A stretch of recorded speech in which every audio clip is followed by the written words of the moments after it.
Welcome to LIVEDAF, your online Daf Yomi Shiur.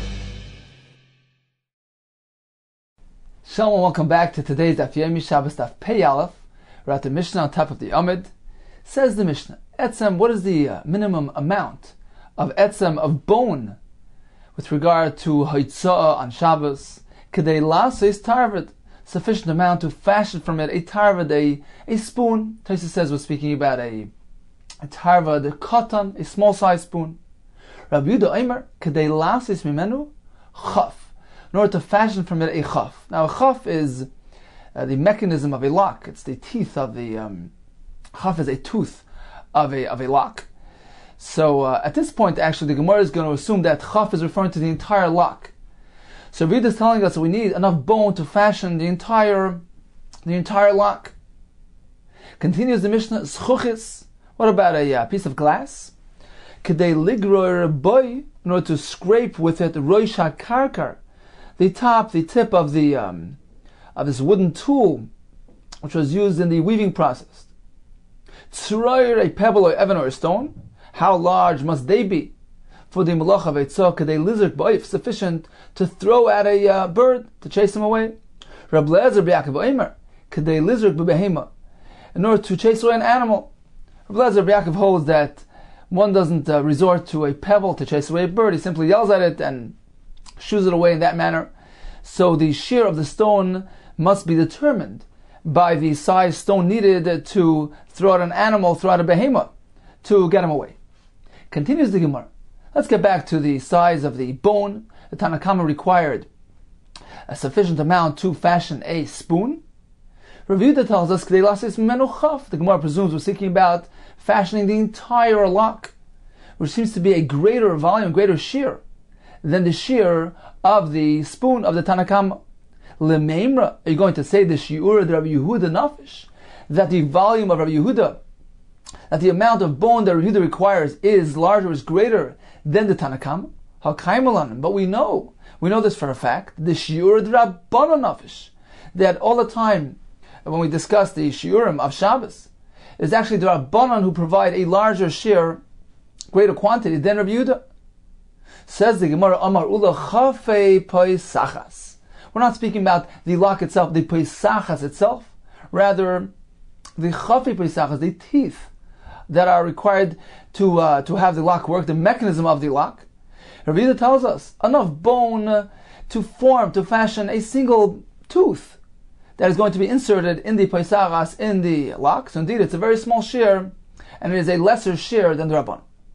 Continues the Gemara, continuing on the topic of locks and mechanisms. Tana Rabbanan, Chafei Paisachas Tahir.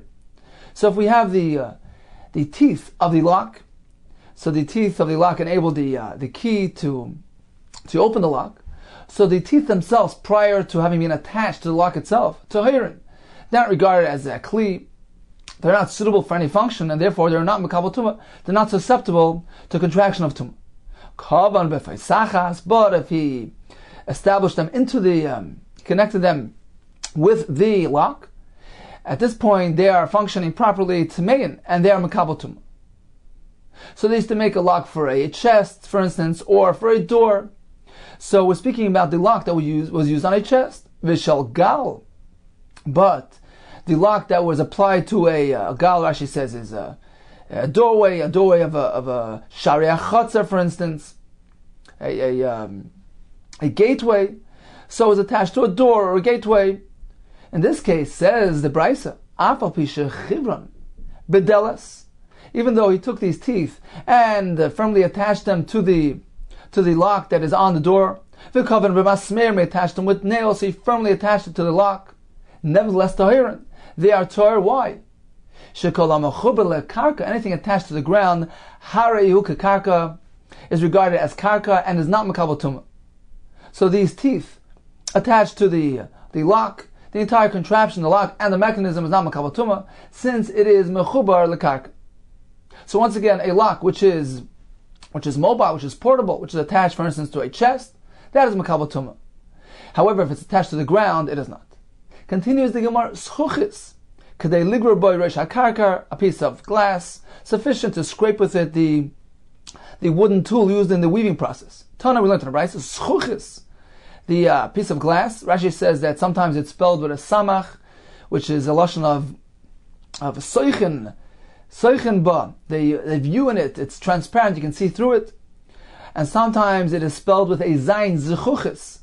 Rashi says because al shem shehizaka, because it's clear. So either way, we're speaking about the same thing, a piece of glass. What is the shiur, says the Brisa? Kedei liftsoya ba, shnei nimin kachas. In order to thin out two threads in the weaving, in the loom, at once. So liftsoya means if you have a thick thread, there needs to be some fiber needs to be pulled out to thin that thread to enable proper weaving. So the schuchas, this piece of glass, was used for that purpose. And if the schuchas is large enough to do that to two threads at once, then that constitutes a shiur for Yitzhak Shabbos. And as the Mepharshim speak out, this indeed is compatible with the same shiur of the Mishnah. So the shiur of liftsoya ba shnei nimin ka'achas and the shiur cited in the Mishnah, which is kedei ligrer ba reish hakarkar, are both one and the same shiur. Continues the Gemara, schurs oyeven, a pebble or a stone, kedei lizuk ba'oif, to throw at a bird, Reb Lezer, Bar Yaakov Omer, kedei lizuk behema, large enough to throw at an animal. Omar Reb Yaakov, Omar Reb Yochanan, b'hu shemar geshes ba. You need to have a pebble or stone large enough that when you throw it at the animal, he feels the impact. V'kama shiurei. So how large is that? Tanya Reb Lezer Yaakov Omer, mishkal asar zuz. It must have the weight of 10 zuz. So in summary, we have a Mishnah which teaches us the halacha of the shiur of etzem, what size bone is required for Yitzhak Shabbos, what is considered to be chashuv and significant. According to the Tanakama, enough to fashion a small spoon, according to Rabbi Yehuda, to fashion a tooth of the pesachas, of the lock. What about a piece of glass? We have two descriptions, either large enough to scrape the roish hakarkar, the tip of this wooden tool used in the weaving process, or alternatively to thin out the liftsoya shnei nimin, to thin out two threads at one shot. What about the size of a pebble or stone? According to Tanakama, large enough to throw at a bird, at an oif. According to Reb Lezer Yaakov, it needs to be large enough to throw at an animal. And the Gemara says it needs to weigh the mishkal of 10 zuz. Continues the Gemara, Zunin, this was his name, all lebei medrasha, he came into the Beis Medrash. Amar Lu, he told him, Rabbi Isai, avonim shel beis hakisei, these stones used to wipe one in the beis hakisei, shiur mekam. What is the shiur of these stones? Let's take a look at Rashi to understand what exactly the shaila was. So Rashi here is right off to the side, to the right side. Rashi begins with the words shiuran bekam. His question was, these stones used to wipe oneself in the latrine, what is the shiur of these stones? Li'eschayav aleim. In order to be chayav, to be liable upon carrying them in Shus Rabbim. So how large need they be to be considered to be suitable for their purpose and useful and significant for the Melacha Veitzah? So that's one side of the coin, one aspect, one facet. It was actually a multifaceted question. The first one was regarding Chi Veitzah, inami letaltalon b'chatzer u'la'achnisan lebeis hakisei. Now these stones are muktzah. Nevertheless, the Chacham allowed one to be metaltam, to move them around, to bring them to Beis HaKisei. For Kavod HaBriyos, as the more later will say, on account of human dignity, the Chachamim set aside, put aside their Isser Muktzah, and allowed one to carry these stones. So Rashi says the question of Zunin, what shiur is required for these stones, applies to both aspects. The question of Haitzah, and also the question of the Heter Tiltal. Says Rashi, v'idi chat shiuruhu. Both are one and the same measure. Why? The mide de chazilu. Because something which is suitable, which functions, mechayiv al tza'asai. He is chayiv, is liable on the Haitzah of that item. It's considered to be a chashav item. So once again, the question was, how large, what size stones are suitable for the Beis HaKisei? And the Chacham would allow that to be moved on Shabbos. And number two, he would be chayiv on the Haitzah of these stones to Rishus Rabbim. Back to the Gemara, they told him 3 stones. Kazayis, one has the volume of a olive, ke'egis. The next one will have the volume of a walnut, ukebeitza, and the size of an egg. So the avonim of Beis HaKisei are meant to be 3 stones. He's meant to wipe himself using these stones of various sizes. As Rashi explains, first they would use this smaller stone to actually direct it to the waist and remove the waist. Then the slightly larger stone to wipe a bit more, and then finally the larger stone kibetza, which would be used to complete the wiping process. So this was their answer. It needs to be 3 stones, and in these sizes. Amar Lusi, he told them, you're being too particular here. V'chi turtene yachnis. Is he meant to bring a turtene, a scale with him to the Beis HaKisei to start measuring the stones? You're being too particular, too practical. Nimnu v'gamru, so they took account and they concluded, Malay hayad, you don't have to be so particular about sizes. Take a handful, and that is regarded as sufficient and practical, useful for the Beis HaKisei. And again, it won't be muktzah, and if he carries down on Shabbos, he'll be chayav achatas. If he carries down to Rishus Ram. Tanya will learn Raisa, Rabbi Yosi Omer, kazayis ke'egaz u'kabetza. You need those 3 stones of various sizes. Reb Shimon ber Rabbi Yosi Omer, misham aviv. So Reb Shimon quoted his father, Malay hayad, a handful. So the Farshim explain, perhaps initially Rabbi Yosi figured you need these 3 stones with their particular sizes, but eventually he changed his mind, and Reb Shimon indeed quotes in his name that the conclusion is Malay hayad, a handful of stones. Tan Rabbanan, we learned in the Bryce. We have a couple of other shittas regarding the particulars of these avanim, which were appropriate for the Beis HaKisei, and thus a mutter on account of muktzah, and are chayiv on account of eitzah. We have Reb Meir, who gives us a particular directive, and Reb Yehuda, who gives us particular instructions as well. Tan Rabbanan, we learned in the Bryce. Gimel arbanan b'kozalis, 3 sharp-edged stones which are suitable for wiping the Beis HaKisei, mutter la'achnes, the Beis HaKisei. So if he has 3 of those, it is mutter to be machnesem in the Beis HaKisei. V'kama shiuran. What is the shear of these stones? How large must they be? Reb Meir omer ke'egos. They need to have the measurement of a walnut. Rabbi omer kebetza, the measurement of a kebetza, of an egg. So we have 2 additional shittas here. They need to be 3 stones, the size of either an egos or a kibetz.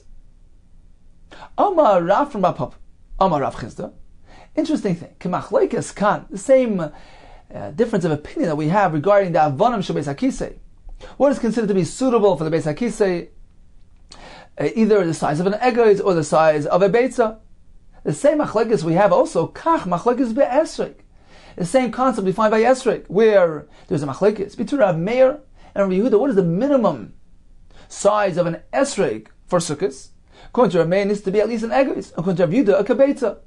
So it's a similar type of machlek. It's not exactly the same. There we're speaking about the minimum share. Here we seem to be speaking about a particular share. It needs to be that share and not no other. However, it's some similarity here, and perhaps we can use it as a reminder. So if one needs a reminder for the machlekes in Sukkah, what exactly did Rav Meir Vida say? So he looks over here and he says, oh, just as we have the machlekes by Beis HaKisei, where Rav Meir says ke'egos, and Rav Yehuda says ke'beitza, this will serve as a reminder for their respective opinions at the size of the regarding the size of the esrog as well. Says the Gemara, 1 second. You're hinging the sukkah, the machlekes in the Gemara sukkah regarding esrog, which is actually contained in a Mishnah. You're hinging that on a discussion found in a brisa. Hasa masnisa. Over there it's a masnisa and it's a Mishnah. Hocha brisa, here it's merely a brisa, which wasn't necessarily so disseminated and known to all. So, if anything, you should reverse things. You should say, well, just as we have the Mishnah, which gives those opinions, so if you forget the halachas of the brisa, you can go remind yourself using the Mishnah, which is more familiar to the scholars. Ella, rather, you meant to reverse things. K'machlekes be'esrog. Just as we find in machlekes, there's an opinion of Rabbi Meir regarding an esrog, which is stated in the Mishnah and known to all, familiar to all. Kach machlekes kan. The same concept we find here by Beis HaKisei. So you can use the Mishnah as a reminder for the halacha of Beis HaKisei. Continues the Gemara. Omar Rav Yehuda, avalo yes hapayis. One may not use the pious for wiping the Beis HaKisei, and therefore it's muktzah. My pious, what exactly is this? Rav Zera, Karshini Bavlaisa, we're speaking about globs of earth. As Rashi says, they're not really suitable for wiping since it crumbles up. So therefore, it is not mutter to be metaltal on Shabbos, it's muktzah. Now, why do we refer to it as Karshini Bavlaisa? Says Rashi, because in Bavel, these types of globs of earth were common and prevalent. Continues the Gemara, Omarov. Also, lamashmesh b'tzrei b'Shabbos. If one needs to massage the opening to induce the relieving process, one may not do so using a tzror, a pebble on Shabbos, as he would do during the weekdays. Explains Tosfos. The reason is because there's a concern of pulling out, removing a body hair when he does that, and although it is a davar shein miskaven, he has no intention of doing that malacha, and Rava holds a davar shein miskaven is mutter. Nevertheless, this isn't a simple davar shein miskaven. This is a psik reisha. There's an inevitable result here, which results as from this massaging process using the stone. Therefore, even though there's no intent to do that, it would be asur. Says the Gemara, Mask v'la Marzutra. Marzutra challenged this. Listaken? You mean that he's meant to endanger himself by not encouraging his relieving process? It's dangerous for a person to resist relieving himself. Says Mar kala achayad. Okay, so he'll do it kala achayad indirectly. Rashi says, for instance, he'll take the tzror, the stone, with merely two of his fingers. So this is an indirect way of doing it, and in this manner, it's not inevitable that hair will become removed and pulled out, and therefore is no concern. There's another pshat from this Fasemas that doing it kala achayad derech shinoi in the unconventional manner is considered only a melacha d'Rabbanan, and therefore the Rabbanan did not prohibit it in this situation. So up on this point in the Gemara, let's just make a small recap here. What is the shiur of the avonim of the Beis HaKisei to allow muktzah and to be liable for hitzah? We actually have 3 shiurim.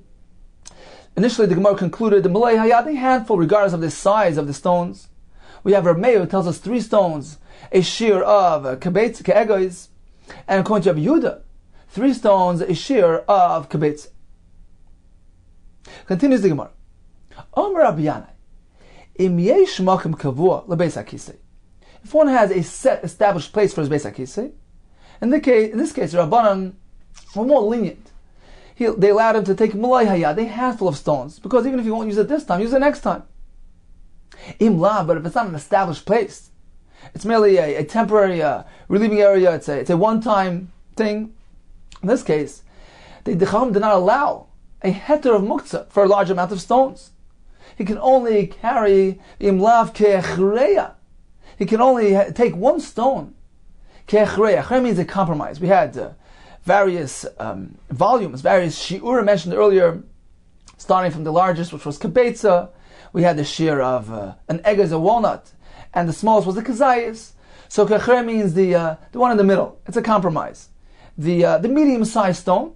So once again, Rav Yani tells us if it's a place which is not a beis hakisei kavua, then he's only allowed to be metaltal muktzah 1 stone the size of an egg of a walnut. Continues the Gemara, meducha ktana shel b'samim. May one use for the beis hakisei a meducha ktana shel b'samim, a pestle used in a small mortar used to crush spices. So it's really muktzah. Can one use that for the beis hakisei? Omar Rav Sheshes, it depends. Im yesh aleh eid mutter. If there's some marking of previous use, meaning it was already used previously for wiping the beis hakisei, in that case, it's intended for this purpose, and it is not regarded as muktzah. Now, we have a machlekes, actually. This is Rashi's pshat. Tosfos, the Ran, disagrees with Rashi's pshat. The Ran says, nobody uses a pestle for wiping, and the pshat in the Gemara must be something else. So they learn a little differently in the whole Gemara here. Let's back up a couple of lines, back to Omar Rav Yanai. 4 lines back, Omar Rav Yanai. Im yesh mokem kavua lebeis hakisei. If he has a set established place for the beis hakisei, then malay hayad, he can bring in a handful of stones. There's no concern about muktzah. As Rashi says, for instance, if he's going to have some leftover at night, he'll use it the next day, so there's no concern regarding value. Im lav. But if it's not a established place, then he's only allowed to bring ke'echreya meducha ktana shel psamim. He can only bring in a stone which equals the meducha ktana shel psamim, this pestle. The Ran says it means that it has the same weight of the pestle.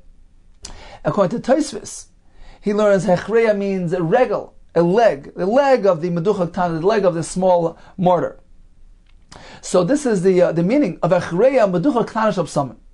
It's referring to a stone, but the Gemara is giving us the size. What size stone may he use? Stone which equals this hechreya of meducha ktana shel psamim. And the Gemara continues, Amar Rav Sheshes, Im yesh aleh eid muta. If any stone, any amount of stones, if they have an indication, a trace, an aid means a witness, there's an indication that these were used previously for wiping, in that case they're not muktzah. So any amount of stones, any size, will be allowed. So this is the ultimate pshat in the Gemara, Tosfos, and the Ran.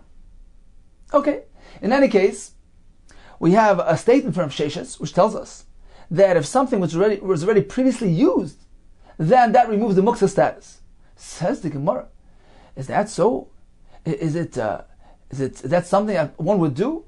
Is it advisable to use something which was previously used? May say will into the price. Asorot verm. There are 10 practices, which can bring a person, which bring a person to hemorrhoids. These are the 10 things. He eats vine leaves, reed leaves, vine leaves, these little branches, these shoots, these vine shoots. Below melach, marige behema is the parts of the animal which are ridged. For instance, Rashi says the tongue, klipa salosha, the top of the tongue, the cheich, the cheeks, so they have the ridges in them. So if one eats these parts of the animals below melach without salt, or b'shidur shel dog eats the spine of a fish, v'dog maliach, shalei bishol called tzarchai, a salted fish which is not cooked properly, v'ashoysa shimmer yain, he drinks the residue of wine found in the residue found on the bottom of the barrel of wine. One wipes in the Beis HaKisei bisid using lime, v'charses using a piece of pottery, b'tzroir shekeneach b'chaveri, a pebble which his friend had already used previously. So according to Rashi, actually, these 3 things go together: bisid, b'charses, u'b'tzroir shekeneach b'chaveri, all the same thing. Meaning, any of these items which were previously used, they're not meant to be used again by this person. Other Mefarshim say these are 3 separate items here. Mekaneach basid, he uses lime. Alternatively, he used becharsis, use a piece of pottery, or or a pebble which was previously used by his friend. Another thing, one who relieves himself standing. So we see that one is not meant to use an item which was previously used for wiping in the Beis HaKisei. Says more like kash, so it's not a kash. Ha belach, the Bryce is speaking about an object which is still moist from the previous wiping. Ha beyavish, but if it's already dried up, then it's okay. Another pshat, kan mitzad echad, when he's using the same side of the object which was previously used, that is not recommended. V'kan beistad. However, Rav Sheshes was speaking about using the other side which was not used for wiping. If he's using his own, whatever he already used, himself used previously, that's okay. Hadachavri, the Brisa, which negates that, is speaking about using his friend's item. Something which his chaver had used for kinuach. Okay, continues the Gemara. Omar li'abayla Rav Yosef. So we know that if there is an aid, if there is an indication that the item was previously used, then it is no longer considered to be muktzah. What if it was sitting out in the rain, and it tashed the shur and it became washed out, and the waste was washed off the item? Mao, what is the halacha? Does it revert to its muktzah status?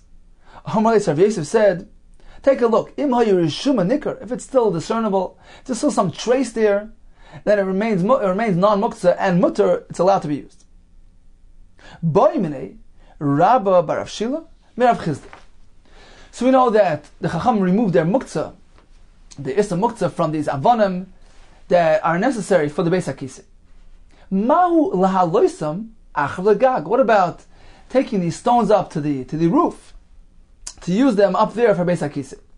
Says Rashi, why would I think that you cannot do that? Says Rashi on the top line here, Mahu lahaloisam achav legag. Im Allah sham lifnais. If he went up there to relieve himself, michai shinan. Are we concerned l'tirchei serasa for this excessive exertion of carrying these stones up to the roof? And therefore it's us or loy, or perhaps there's no concern. Taisa says a different pshat. Taisa says that perhaps up on the roof, that's a predictable location. That's a place where he could have placed the stones there from Erev Shabbos. There's no need really for him to carry them up on Shabbos. Perhaps the Chacham did not allow did not do away with their Issa Muktzah. He should have prepared it before Shabbos. So that is the shayla of the Gemara. Perhaps it's different when he's using it up on the roof, or when used out in the field, which was far out. The Chacham did not trouble him to bring the stones out there from before Shabbos, and even if he's going to leave them out there, perhaps someone else will take them from him. So perhaps we can differentiate between the Beis HaKisei out in the field, where the Chacham did away with the Issa Muktzah and allowed him to carry, to be metaltal Muktzah stones, as opposed to up on the roof, where he should have prepared it from before Shabbos.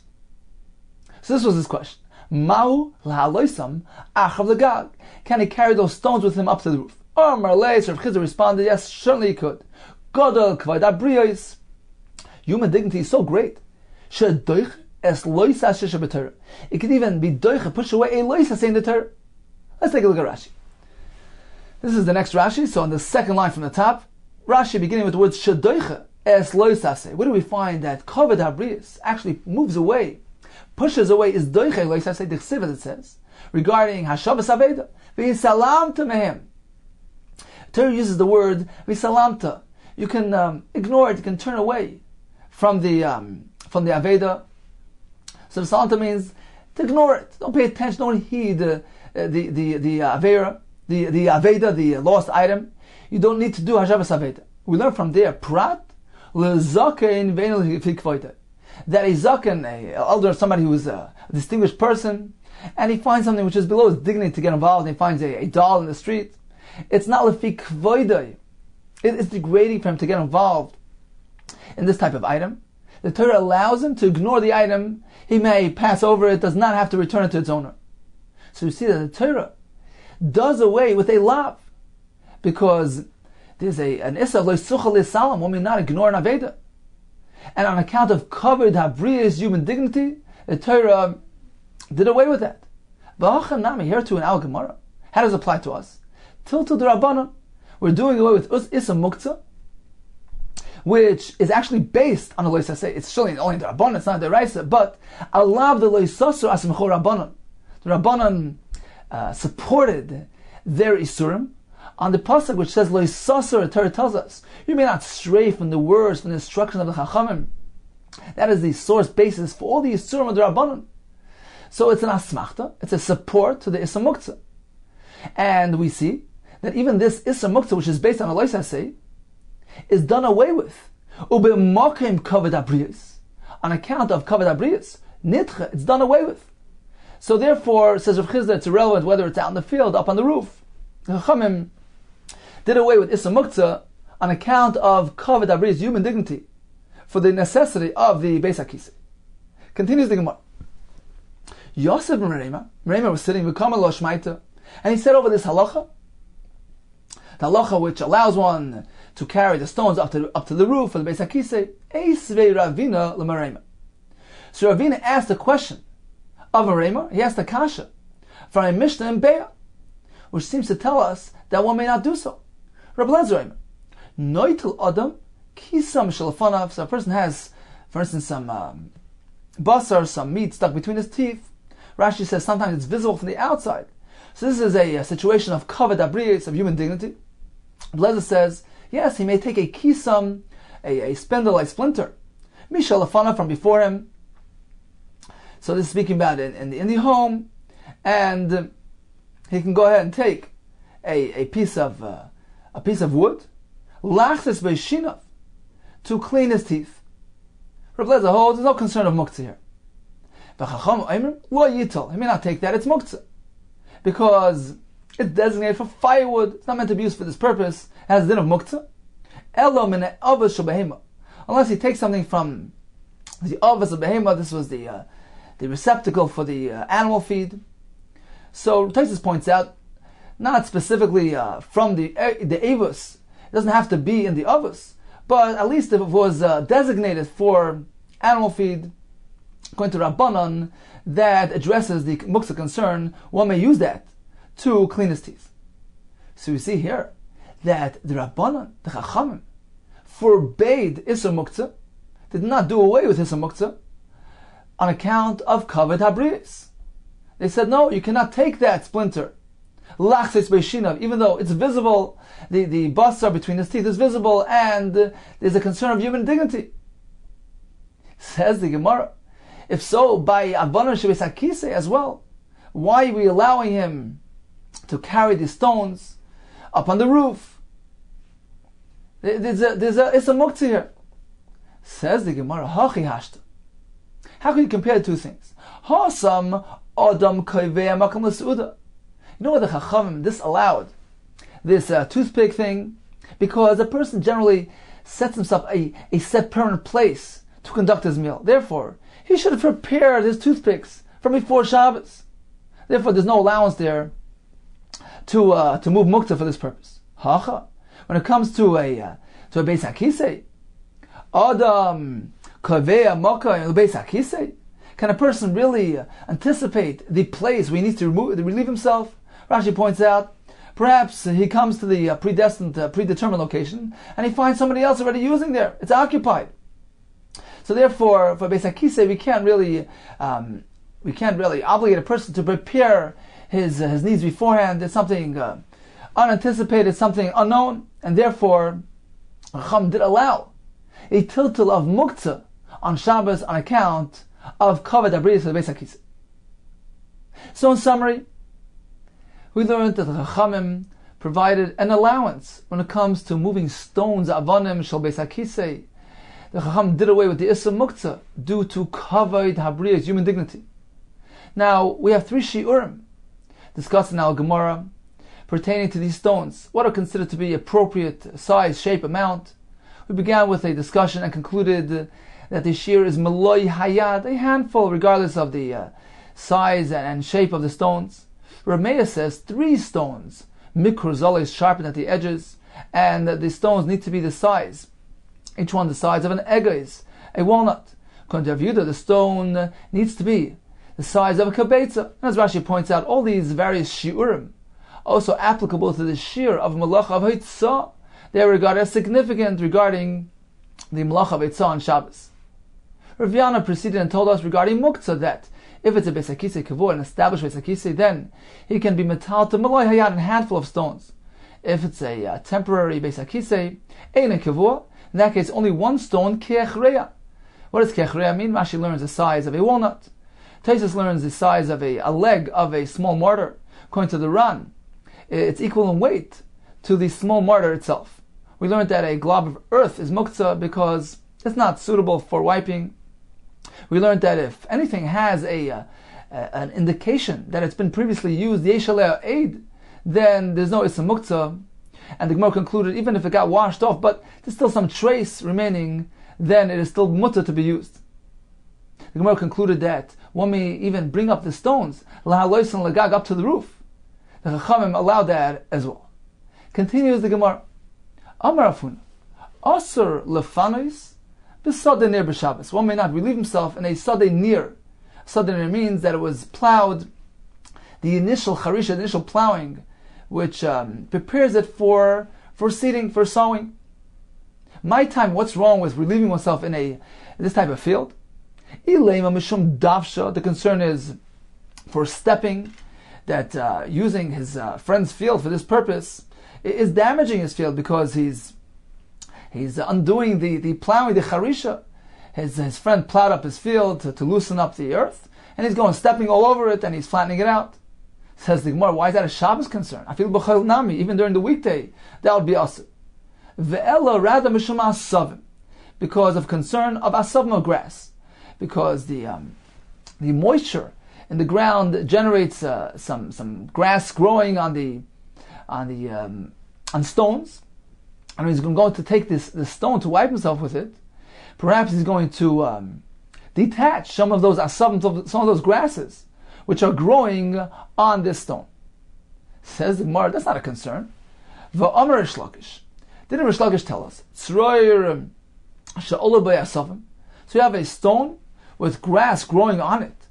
Mutal kanech, but one may use it to wipe himself. Why?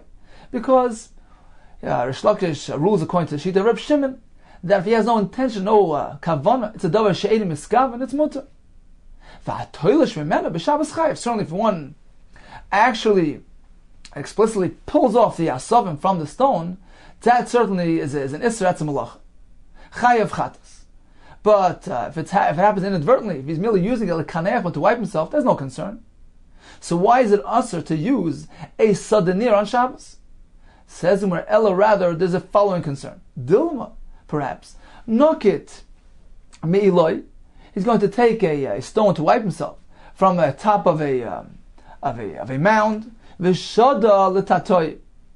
And perhaps he's going to throw it into a little pit there, into a crevice. In that case, he's chayiv. It's a malacha. U'machayiv mishum derab. He's chayiv on account of Rabba's halacha. Damar Rab. Hoysaloi guma. If one has a pit, a crevice, v'tamam, and he fills it up. Bibayis, if it's in his home, so he flattened out the floor of his home, chayiv mishum baina. It's a malacha of baina. Besad, if this happened in the field, chayiv mishum chayrish. He's chayiv on account of the malacha of chayrish, because he's flattening out the earth. He's enabling planting. So this is contained in the malacha of chayrish. So indeed, this is the concern. This is why Rav Huna tells us, asur lefanos besad ne'er b'Shabbos. One may not relieve himself in this plowed field for concern that perhaps it might end up in a malacha of chayrish. If he takes a glob, a rock to wipe himself, and he throws it into a pit. By doing so, he flattens out the earth, flattens out the field, which is a malacha of chayrish. Gufa, we just learned. Omer Rish Lakish. Tzroyer she'olah b'yasavim. So we have a stone with some grass growing on it. Mutal kanech, but he can use it to wipe himself. V'atoilish mimena b'Shabbos. But if he goes and rips off some of the asavim from this stone, chayav chatas. He's chayav chatas because he detached something from its source of growth. Amar Papi, Shema mina mid Rish Lakish. We can deduce from the halacha of Rish Lakish. Rish Lakish tells us that one may lift the tzroyer off the ground, even though it contains something growing on it, which is, although not rooted in the ground, it's sitting on the stone, but it's nurturing from the ground, it's receiving its sustenance from the ground. Nevertheless, Rish Lakish tells us, one may lift it off the ground into the air. Apparently, says Rav Papa, we can deduce from here, we can apply this halacha to a different circumstance. Shema mina with Rish Lakish. We learn from this halacha of Rish Lakish. Hai parfisa. This parfisa item, shori l'tatuli, one may lift it off the ground on Shabbos. Let's take a look at Rashi. Hai parfisa, this is Rashi off to the left, around halfway up the Amid. It turns up around 20 lines above the wide lines. Rashi begins with the words Hai parfisa. Says Rashi, this parfisa is a otzitz nokav, a perforated flower pot, shezorbai, which was planted, where they planted in it. So this flower pot may be lifted off the ground on Shabbos. Take a look at Rashi. I found in Shuvas HaGoinim something very interesting. What was this parfisa used for? What was the function? They would fashion these baskets, mikapis tmarim, from palm branches. They would fill it with earth and animal waste. And v'chaf base 22 oy tezvav yoyim fnei Rosh Hashanah, either 22 days or 15 days before Rosh Hashanah. Oysin kol echad ve'echad l'shem kol koton uktana shebayis. So everybody would fashion one of these flower pots, these parfisas, for every child, every koton and ktana in the home. And what would they do with it? V'zorin l'seichen poila mitzri oikitnis. They would plant in it legumes or poila mitzri, beans. V'korin parfisa, and they would call it parfisa. Parfisa, some say, is represents poil. So poil amitzvah parfisa. V'tzomech, so it would grow. Ube'er Rosh Hashanah, noitu kol echad shaloi. Everybody would take his personal parfisa. Umachziros yos roisha, and they would circle around their heads. Shiva pam 7 times. V'oimer zetachazeh. This instead of this, zechalifasi. This is my exchange. Atmurasi. This is instead of me. Umashlichai lanar, and then toss it in the river. This is reminiscent of our minig kaparas. In fact, the Magen Avraham says this is a source for the minig of kaparas done. So this is the farfisa, this basket containing this growing substance there, these growing beans. So the Gemara tells us that evidently it is mutter to pick this basket off the ground. This is an otzes nagav, a perforated pot. It's receiving its sustenance, nutrients from the ground. It's not rooted in the ground, but it's receiving its sustenance from the earth. Nevertheless, one may lift it off the ground up into the air. And this indeed is learned from Lachar Rish Lakish, who tells us that one may use a tzroir, a stone which contains asabim growing on it, for wiping the basic kisa on Shabbos. One may lift it off the ground. So these items are very similar, and therefore apparently it's mutter. Again, let's see the Gemara inside. Amar Papi Shma mi no b'der Shlokish. Apparently, from Rish Lakish is halacha we know. Hi parfisa, this basket sholi tatuli. One may lift it on Shabbos. Maskler of kahana. How can you equate the two? There's an Issa D'Rabbanan here. Surely he's not detaching anything from the ground because it's not rooted in the ground, but he's decreasing the nutrients. He's being made the nutrients of the farfisa by lifting it off the ground. It's still alive. It's still receiving its nutrients, but he's decreasing the flow. If so, midrabbanan, it should still be asur. Maskal Rav Kahana. Rav Kahana challenged this conclusion. Im amru letzorich. Yeah, if the Chacham allowed this type of thing, letzorich, meaning for the sake of kavod habriyos, we allow him to lift this stone with the grass on it off the floor, even though it involves a malacha d'rabbanan of toilish, because of kavod habriyos, for human dignity. Do you think the Chacham would allow this if there's no need for kavod habriyos? So you're right, Minat Torah it's not asur because it's not actually detaching anything from the ground. But midrabbanan it's asur because he's diminishing the lifeline, the nutrients. It needs to travel further, it's diluted in the air, there's less nutrients coming. So there is a malacha of toilish of detaching midrabbanan taking place here. It's only mutter. In the Beis HaKisa on account of kavod habriyos. Amar Rabbi, parfisa, this parfisa item, hoyil b'asal yad, once we're speaking about it, lema b'misal, let me tell you something about it. It was placed on the ground. He lifts it, places it on these pegs, on a stand. Machayev mishum toilish. He is chayev on account of the malacha of toilish or detaching. If it was sitting on these pegs, he took it off and placed it directly on the ground. Chayev mishum neteya. He's liable on account of the malacha neteya of planting. As Rashi points out, we're not speaking about the malacha is doiraisa here, because he's not actually planting something or detaching something from the ground. He's merely increasing its nutrients, decreasing its nutrients. This is a malacha d'rabbanan. The word chayav here is referring to an issa d'rabbanan.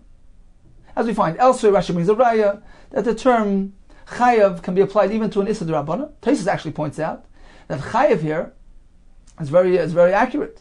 The chayav is makas mardas, lashes of rebuke midrabbanan. So the chiyuv is midrabbanan on account of it resembles. It's similar to malacha of neteya when he takes it off the pegs and puts it on the ground, and removing from the ground, placing on the pegs resembles the malacha of toilish, and therefore it is an issa midrabbanan. Continues the Gemara. Om Rav Yechon. Also lekaneach b'cheres b'Shabbos. One may not wipe himself using a cheres, a piece of pottery on Shabbos. My time, and why not? Ilema mishum sakana, on account of danger, because it can, the sharp pottery can damage his body. I feel b'chol nami. Why is this a Shabbos concern? This applies even to an ordinary weekday. Velam mishum kshafim, perhaps because of kshafim of sorcery, a person who uses a cheres to wipe himself, he avails himself and makes himself susceptible to the influence of kshafim, as we will learn later the Gemara. If so, once again, this is not a Shabbos concern. I feel b'chol nami, even during the weekday, there should be a concern. Ella says more rather v'ela mishmasharas niman. So you're going to say is the reason because of asharas niman? Because when he uses his sharp cheres, he's going to pull out some of the body hair. Says the Gemara, that's not a concern. It's something which he has no intention of doing. And Rav Yochanan is of the opinion that is mut. So why can I not use a cheres on Shabbos? Amulu Rav Nosson bar Rav Ashi. So Rav Ashi responded to them, Gavar Rabba or Milsa, when a great person says something, neighbor of a time. Gavar Rabba or Milsa, Rav Yochanan, who's a Gavar Rabba, he said something. Omar Milsa, he said something. Name about time. Let us give it an explanation. Let us try to understand what he's trying to say. This is what he meant to say. Certainly, during the weekday, needless to say that it's asr. Why? Because it's a sakana. Because of kshafim. But perhaps, avol b'Shabbos. Perhaps there's a reason to think that on Shabbos, we should encourage him to use his cheres. Why? Because it has a Torah's kli, has a status of a kli. As Rashi says, a piece of pottery can be used to draw water, etc.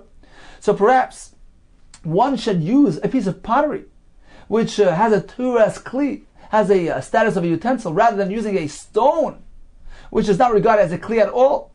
So there's a muksa concern here. Perhaps we should tell him to use a cheres in specific. Shapir dami. So one should advise him to use a kli cheres.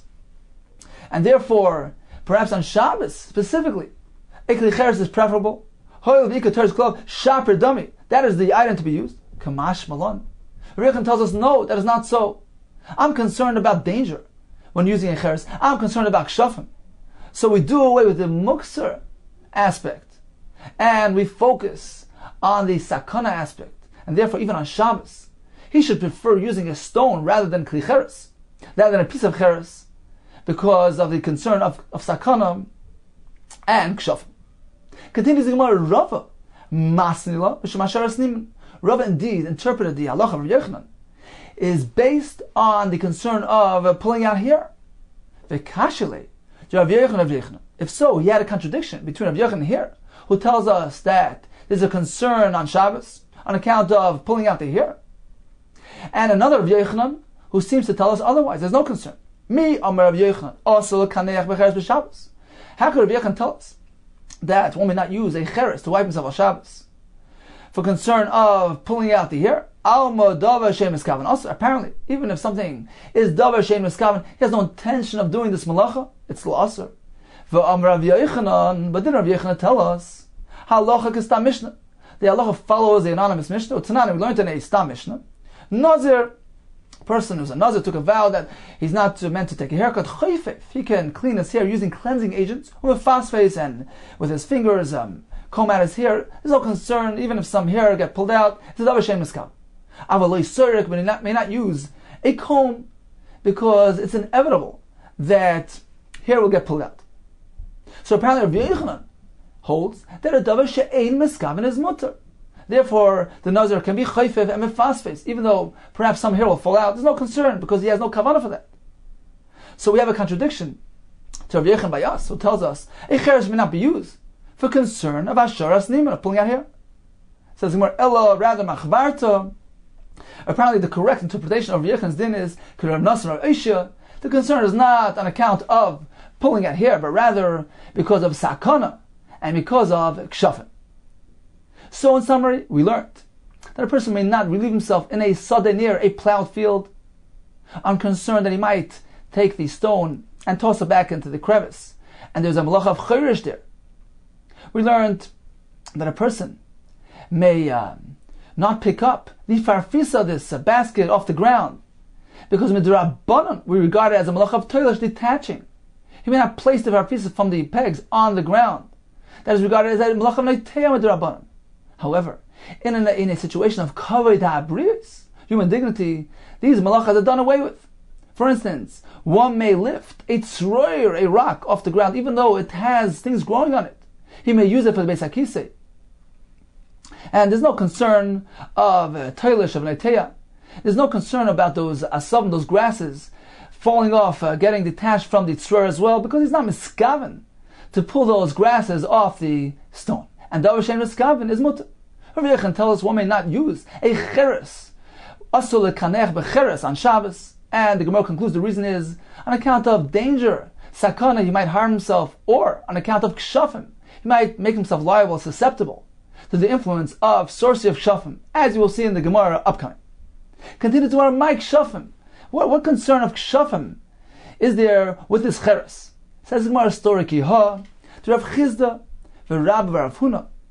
Have a ka'azli barba. So Rav Chizda and Rabbi Rav Huna were traveling on a boat.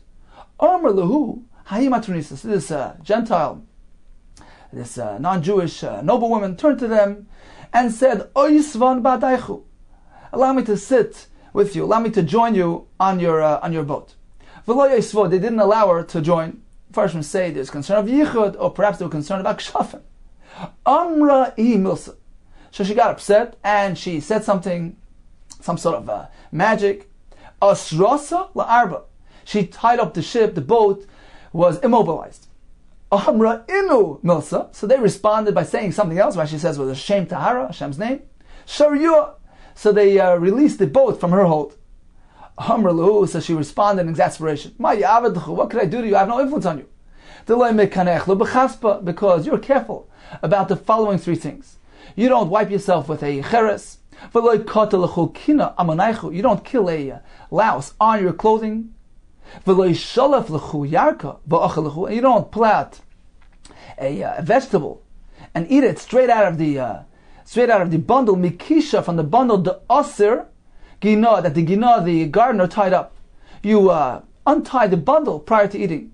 So since you're careful with these three practices, I cannot have any influence on you with my kshaf, my sorcery. So we see that refraining from using a cheres for kinuach protects a person from the influence of kshaf. Okay, time for a brief chazara of today's daf. We began with the Mishnah that provided a shiur for the yitzah of etzem, of bone, according to the Tanakama. The required amount is sufficient to fashion a small spoon, according to Yehuda, to fashion a tooth of the pesachas of the lock. What about a piece of glass? That needs to be sufficient to be goyre the resh hakarka, to scrape the tip of this wooden tool used in the weaving process. And the Gemara adds an alternate shear, which is sufficient amount of glass to lift soya shneinim, to thin out two threads on the loom, two threads at once. What about the size of a stone, according to the Hanakama, sufficient to throw at a oif, at a bird? According to Lezer and Yaakov, it needs to be large enough to throw at an animal. The Gemara concludes it needs to be mishkal, a weight of 10 zuz. We learned about the avonim shabeis hakisei. What are the shiurim? So that the Rabbanan allow a person to carry these things, to move these things, and did away with Issa Muktzah. And as Rashi says, these are shiurim for Hoitzah, Shabbos as well. These are regarded as significant, as chashiv. We have 3 shiurim. The Gemara began with the shiur of Malei Hayad, a handful. According to Rameh, 3 stones which are mekurzoles, sharpened at the edges. And these stones have each one a volume of an egg, of a walnut. According to Yehuda, the size of a beitza. Rav Yana tells us that a Beis HaKisei Kavua allows one to be metaltel a handful.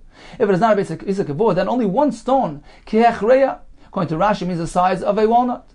A glob of earth is muktzah, it's not suitable for wiping. If any type of item has an aid, an indication that was previously used for wiping, then the muktzah is done away with and one may use it, provided there's some sort of trace remaining.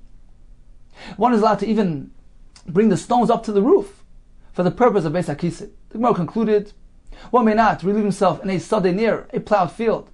One may not pick up this parfisa off the ground or place it on the ground. One may use a stone which has asavim on it to wipe himself. We concluded Rav Yochanan, who tells us one may not use a cheres to wipe himself on Shabbos for concern of sakana. He might harm himself for concern of kshafim, of being affected by sorcery, as the Gemara concluded that this noblewoman was exasperated at her inability to affect her kshafim on Rav Chizda and Rabbi Rav Huna, who were careful in their customs and practices to not do anything to make them susceptible and available to the influence of the kshafim.